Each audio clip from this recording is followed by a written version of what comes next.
5. யாக்கோபு 1:5. உங்களில் ஒருவன், கவனிங்க, உங்களில் ஒருவன் ஞானத்தில் குறைவுள்ளவனாய் இருந்தால் யாவருக்கும் சம்பூர்ணமாய் கொடுக்கிறவரும் ஒருவரும் கடிந்து கொள்ளாதவருமாகிய தேவனிடத்தில் கேட்டு கடவன். கவனிங்க, ஞானம் எங்கே விற்குது? மல்லிகை கடையிலே விற்குது, ஞானம் பேங்க்லேயே விற்குது. இப்போ ஞானம் எங்கே இருக்கிறது? அதான் சொல்கிறாரு, ஒருவன் ஞானத்தில் குறைவுள்ளவனாக இருந்தால் குடும்பத்தை சரியாக நடத்த முடியலையா, வேலைக்கு சரியாக போக முடியலையா, சரியாக படிக்க முடியலையா? ஆண்டவர் சொல்கிறாரு, ஒருவன் ஞானத்தில் குறைவுள்ளவனாக இருந்தால் யாவருக்கும் சம்பன்னமாய் கொடுக்கிற தேவனிடத்தில் கேட்டு பெற்றுக்கொள்ள கடவுள். ஏன்? நம்மளை படைச்சதே அவர் தான் இல்லையா? இந்த ஞானம் பாருங்க இல்லை அப்படின்னு சொன்னால் பாருங்க, எங்கள் அம்மாவுக்கு அந்த புத்தி லைட்டாக அப்படி மாறி இருக்கு. கடவுள் கொடுத்த அந்த சிந்தம் மாறின உடனே எங்கே போகிறாங்கன்னே தெரியலையாம், எங்கே நடக்கிறாங்கன்னே தெரியலையாம். அப்போ ஆண்டவர் சொல்கிறார் பாருங்க, அவர் கொடுக்குற அந்த ஞானம் சரியாக இருந்தால் உண்மையே சொல்கிறேன், நம்ம வாழ்க்கை நல்லா இருக்கும், அழகாக இருக்கும், நம்ம குடும்பம் அழகாக இருக்கும், நம்ம வேலை கூட அழகாக இருக்கும். ஞானம் இல்லாததுனால தான் 4 நாளைக்கு வேலைக்கு போகிறது, சண்டை போட்டுன்னு இங்கே வந்துடுறது. ஏன்? ஞானமாக இருக்கிறவன் எல்லாத்தையும் பொறுத்து என்ன பண்ணுவான்? அங்கே செய்வான். ஞானம் இல்லாதவன் பார்த்தீங்கன்னா பக்கத்து வீட்டில் சண்டை, அக்கத்து வீட்டில் சண்டை, வேலைக்கு போகிற இடத்துல சண்டை, இவன் கடைசி வேலையும் இப்படியே தான் சுற்றிட்டு தெரியுவான்.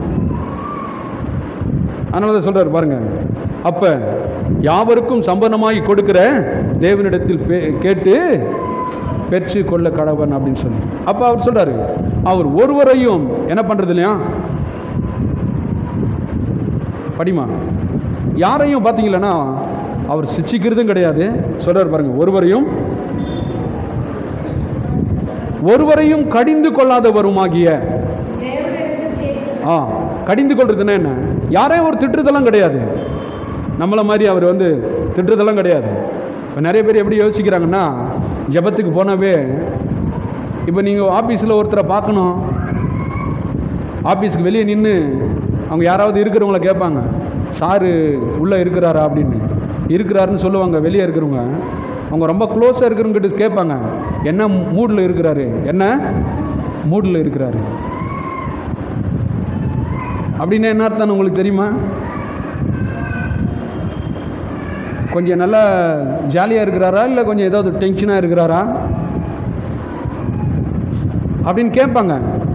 நிறைய பேர் சொல்லுவாங்க, அவர் கொஞ்சம் ஜாலியாக இருக்கிறார், இப்போ போனீங்களன்னா வேலை நடந்துடும் அப்படின்னு. கொஞ்சம் ரொம்ப கடுகடுன்னு இருக்கிறார், இப்போ போனீங்கன்னா கஷ்டம்தான் அப்படின்னு வருவாங்க.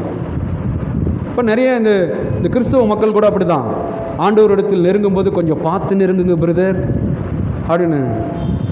ஏன் அப்படின்னா, ஆஃபீஸில் மேனேஜரு டென்ஷனாக இருந்தால் டீ கொண்டு போய் கொடுத்தா கொடுக்குற பாயை கூட டீயை வாங்கி முகத்தில் கூட வீசிடுவார். ஏன்னா ஐயா டென்ஷனில் இருக்கிறாரு. இப்போ நம்ம மக்களும் அப்படி தான், ஆண்டவர் எப்போ என்ன செய்வார்னு தெரியாது பிரதர், கொஞ்சம் பார்த்து தான் நெருங்கணும். ஆண்டவர் சொல்கிறாரு, ஒருவரையும் கடிந்து கொள்ளாதவர்களுமாகிய யாவருக்கும் சம்பன்னமாய் கொடுக்கிற தேவனிடத்தில் கேட்டு